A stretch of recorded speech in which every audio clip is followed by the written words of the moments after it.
SDPI के नवनिर्वाचित प्रदेशाध्यक्ष अजहर तांबोली की मुमरा में पहली प्रेस कॉन्फ्रेंस।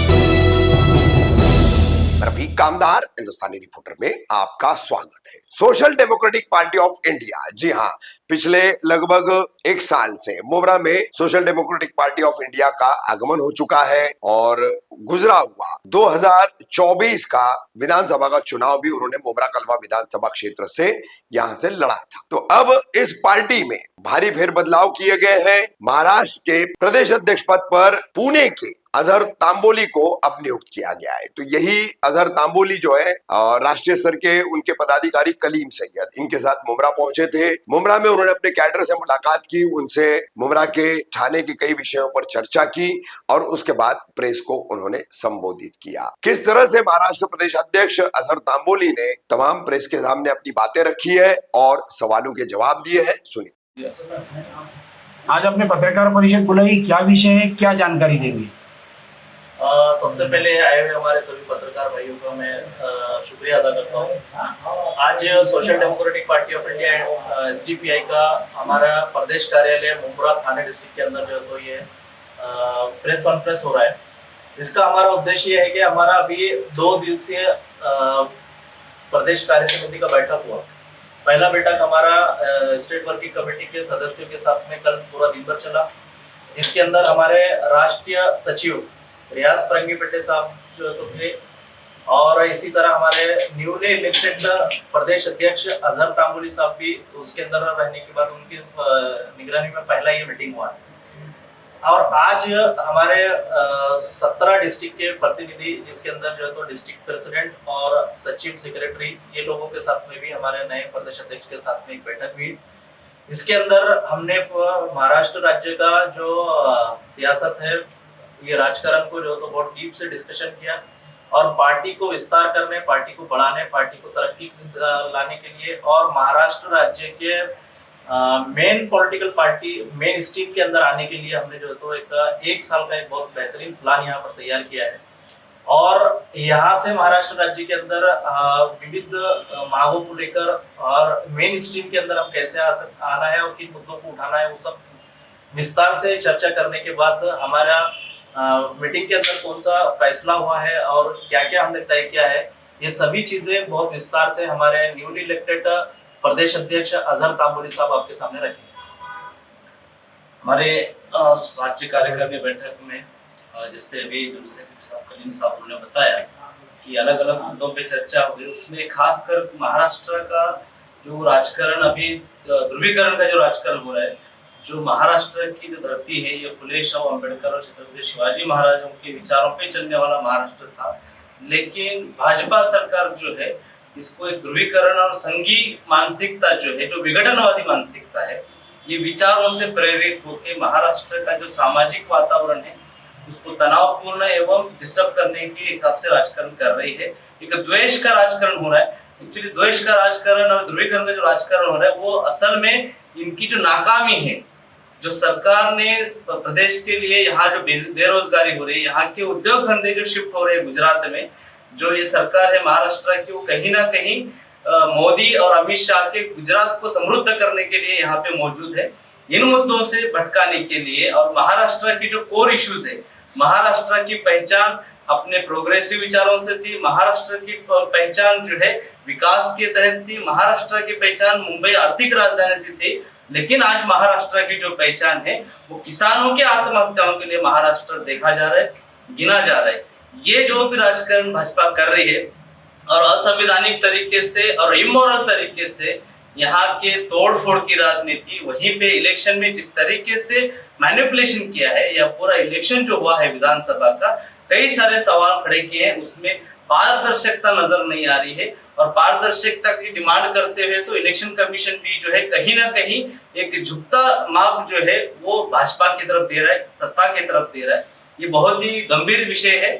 और महाराष्ट्र में जो अभी मुद्दे आ रहे हैं, हम देखते हैं कि मुस्लिम समाज के ताल्लुक से, चाहे उनके मस्जिद हो, दरगाह हो, मॉब लिंचिंग हो, अभी हाल ही आपने देखा कि कल जिस तरीके से अहमदनगर के अंदर एक जतरा के अंदर मुस्लिम समाज के लोगों को वहां पे आर्थिक बहिष्कार के तहत में, नीति के तहत में वहां पे स्टॉल न देने का जो भी निर्णय लिया गया है, ये जो माहौल आ रहा है महाराष्ट्र का, ये महाराष्ट्र की संस्कृति के खिलाफ है, यहाँ के महाराष्ट्र की विचारधारा के खिलाफ है। और ये जो ध्रुवीकरण का राजकारण चला रही है, जिससे महाराष्ट्र खराब हो रहा है, हम ये सारे मुद्दों को लेके जनता तक जाएंगे, विविध आंदोलन हम लोग खड़ा करने वाले हैं। और महाराष्ट्र के अंदर आज जो सत्ताधारी है या फिर जो विपक्ष में बैठे हैं, जो विपक्ष में सिर्फ बैठे हैं, लेकिन विपक्ष का जो किरदार होता है वो कहीं ना कहीं वो उस मामले में फेल हो चुके हैं। वो आवाम की जो सवाल है या आवाम की जो परेशानी है उसको उठाने में पूरी तरीके से असफल है। चाहे वो आपके यहाँ के मुमरा के आमदार हो, आवाड़ साहब हो, या फिर आपने देखा होगा जब जेपीसी के मुद्दे पे इलेक्शन के वक्त में राष्ट्रवादी कांग्रेस बोलती है कि वक्फ के ताल्लुक से मुस्लिम समाज के लिए हम लोग काम करेंगे, लेकिन वही जेपीसी की एक अहम बैठक के अंदर 10 लोग जो है राष्ट्रवादी कांग्रेस के एब्सेंट रहते हैं। तो उनकी ये जो दुपट्टीकरण है या जो बेगड़ी प्रेम जिसको बोलते हैं मराठी में, वो जाहिर हो चुका है। लोग समझ रहे हैं, मस्जिदें हो या मॉब लिंचिंग हो या आर्थिक बहिष्कारों की नीति हो, ये सारे मुद्दों पे कहीं ना कहीं so called secular political parties जो मुस्लिम वोटों के बुनियाद पे चुन के आती है, वो आज पूरी तरह से फेल हो चुके हैं। महाराष्ट्र एक अल्टरनेट देख रहा है, यहाँ की जनता एक अल्टरनेट देख रही है, चाहे वो मराठा समाज हो जो आरक्षण के मुद्दे पे हो, ओबीसी उनका भी उन्होंने सिर्फ एक्सप्लॉइटेशन किया है। बीड़ जैसे जिले के अंदर जो भी राजकारण गंदा हुआ है संतोष देशमुख के मामले को लेके, पूरे महाराष्ट्र की प्रतिमा ये हो चुकी है। और महाराष्ट्र को जो है ये उत्तर प्रदेश या फिर बिहार जैसे स्टेट के कैटेगरीज में लेके खड़ा कर दे, ये दुर्भाग्य की बात है। और एसडीपी आने वाले दिनों में जो है अपने एक सियासी रणनीति के तहत में एक अल्टरनेट पॉलिटिकल ऑप्शन होके उभरेगा, ऐसी हमारी पूरी रणनीति बनी है, प्लानिंग हुआ है। आप नवनियुक्त प्रदेश अध्यक्ष है, मुमरा आए हुए, मुमरा में आपका स्वागत है। और दूसरी बात ये कि मुमरा के ताल्लुक से आप क्या कहेंगे, क्या विकास के मुद्दे को लेकर आप मुमरा के ताल्लुक से आप काम करेंगे? देखिए, हम एक स्टेट का हमारा एक मीटिंग ये था, उसी के साथ पार्टी यहाँ का मुमरा के सब्जेक्ट्स भी बहुत सारे आए। मुमरा ये कुछ नहीं बल्कि एक कॉन्क्रीट स्लम इसको बना के रखने में यहाँ के राजकारणियों ने रोल अदा किया हुआ है। बेसिक अम्यूनिटीज, बेसिक फैसिलिटीज जो होती है, जो हर इंसान को मिलना चाहिए, एक अच्छा एनवायरनमेंट, एक अच्छा रोड इंफ्रास्ट्रक्चर, एक साफ पानी, उसी के साथ बिजली, ये सारे बेसिक मुद्दे यहाँ पे राइज हो रहे हैं। एक ह्यूमन नेसेसरी हो, चाहे वो हॉस्पिटल्स के मुद्दे हो या हॉस्पिटल या अम्यूनिटी स्पेसेस को जो बिल्डर लॉबी के तहत राजनीतियों ने कब्जा करके बैठे हैं, ये अम्यूनिटी स्पेसेस पे ये बेसिक मुद्दे जो है मुमरा के हैं। और ट्रैफिक जैसे मसले भी है, ये बेसिक और इश्यूज को जो है हम लोग आगे जाके उठाएंगे और इसको अपने तौर पे एड्रेस करेंगे। अक्सर देखा जाता है कि ऐसी आपकी जैसी पार्टियां जो है आती हैं, माइनॉरिटीज के मुद्दों को लेकर बात करती है, फिर भी माइनॉरिटीज का विश्वास क्यों नहीं जीत पाती? आपके पास में तादाद तो रहती है, आपके फंक्शंस होते हैं, आपके रैलीज होते हैं, आपके प्रोग्राम होते हैं, उसमें हजारों की भीड़ होती है, लेकिन उन भीड़ को, उस माइनॉरिटीज को आप वोटर में कन्वर्ट क्यों नहीं कर पाते? देखिए, आप जो बोले कि अक्सर ऐसे पार्टीज आते हैं, आपका सीधा सीधा सवाल जो है मुझे लगता है एमआईएम के बारे में है। हमें यह लगता है कि जिस तरीके से भाजपा एक द्वेषपूर्ण विचारधारा के तहत में पूरे महाराष्ट्र हो या फिर देश में राजकारण कर रही है, और विचारधारा को जो है आप भाषण से काउंटर नहीं कर सकते या फिर आप इमोशनल पॉलिटिक्स करके जो है आप एक सीट जीत पाएंगे या फिर आप गैदरिंग जरूर कर पाएंगे, लेकिन उसको वोट कन्वर्जन मुश्किल है। कि लोग ये चाहते हैं कि उनके बेसिक इश्यूज एड्रेस हो जाए, भावनिक मुद्दों से सॉल्यूशन नहीं है। राज ठाकरे के बहुत सवाल आंखों से लोग सुनते हैं, लेकिन लोगों को पता है कि वो सुपारीबाज है। खुद देवेंद्र फडणवीस बोलते हैं कि सुपारीबाज है। ये सुपारीबाज हो या भावनिक राजकारण हो, ये सारे चीजों को जनता जानती है, वो एक अच्छे तलाश में है। और एसडीपीआई जो है एक विचारधारा के साथ आती है, जो सोशल डेमोक्रेसी की विचारधारा है, जो विचारधारा हमारे आजादी के अंदर जिन लोगों ने जान माल की कुर्बानी देके आजादी हासिल की, उनकी जो विचारधारा थी, जो भारत को देखने का सपना था, वो विचारधारा के साथ है। और हम कैडर बेस है, और हमारी पार्टी ये है कि हम लोग सिर्फ इलेक्टोरल बेस पॉलिटिक्स करने के लिए यहाँ नहीं आए। हम लोग कंटिन्यू मैदान में 5 साल रहते हैं। हमारे ट्रेन प्रशिक्षित जो कैडर है, जो बेसिक लोगों की नीड्स को पूरा करके देने वाले हैं, उन कैडर्स के जरिए से हम आवाम की खिदमत करते हैं। जब सत्ता में आएंगे हम तो गवर्नमेंट मिशनरी के थ्रू काम करेंगे, लेकिन हमारा वजूद आप हमेशा देखते रहेंगे और इसके आगे आप हमेशा हमारा नाम भी सुनेंगे। आपने जितने मुद्दे बताए सब मुद्दों का अब तक का कांग्रेस पार्टी हो एमआईएम पार्टी हो सबने विरोध किया है, अब तक इस चीज़ का समाधान नहीं निकला है। क्या आप एसडीपीआई पार्टी जो कर रही है उसके थ्रू निकल सकता है? देखिए, आप मुझे बताइए कि अभी चाहे वो विशालगढ़ हो या फिर रिसेंट हुए मॉब लिंचिंग हो या फिर हेड स्पीचेस जो आए दिन नीतीश राणे बोल रहे हैं, या फिर हाजी मलंग दरगाह के ताल्लुक से हो या फिर आर्थिक बहिष्कार का हो, आप वक्फ बिल आया, आप मुझे कांग्रेस, राष्ट्रवादी कांग्रेस, इनका कोई एक प्रोटेस्ट बता दे, चाहे वो गुलाबी पार्टी वाले हो, नजीब मुल्ला, इनका एक प्रोटेस्ट बता दो। आपको क्या लगता है, आप कई सारे पैसों की बुनियाद पे जो बिल्डिंगों की इलीगल बिल्डिंगों के बेसिस पे जो आपने पैसे कमाए उसके पोस्टर लगा करके आप लीडर बनते हैं, ऐसा समझते हैं? क्या ये आपका रोल प्ले करना होता है कि कैसे काम करेंगे? वहीं पे अवार्ड साहब बड़े बड़े वैचारिक बातें करते, पूरे कभी महाराष्ट्र सब बड़बड़ करते हैं, लेकिन बेसिक तुम्हारे जो विधानसभा है उसमें इंसान रहने के लायक तो इंफ्रास्ट्रक्चर दो। ये सिर्फ बोलते हैं, इलेक्शन के अंदर इन्होंने चोला ओढ़ा है सेकुलरिज्म या माइनॉरिटीज या अल्पसंख्यक या मुस्लिम समाज के हित का काम करने का, असल में सिर्फ दिखावा है, कभी उन्होंने आवाज नहीं उठाई। और दूसरे जो मुस्लिम पॉलिटिकल पार्टीज है उनका कोई एक प्रोटेस्ट बता दो। आज टोरेंट जैसे मुद्दे पे जो बेसिक बिजली आज जरूरत है, एक फंडामेंटल नीड बन चुकी है, कई एक्सप्लॉयटेशन होता है और इनका पूरा जितने भी पॉलिटिशियंस है इनका मिला जुला करप्शन है। एक हमाम में सब नंगे हैं ये लोग, इसीलिए आप देखेंगे रास्ते पे उतर के ये लोग कभी भी आंदोलन नहीं करेंगे।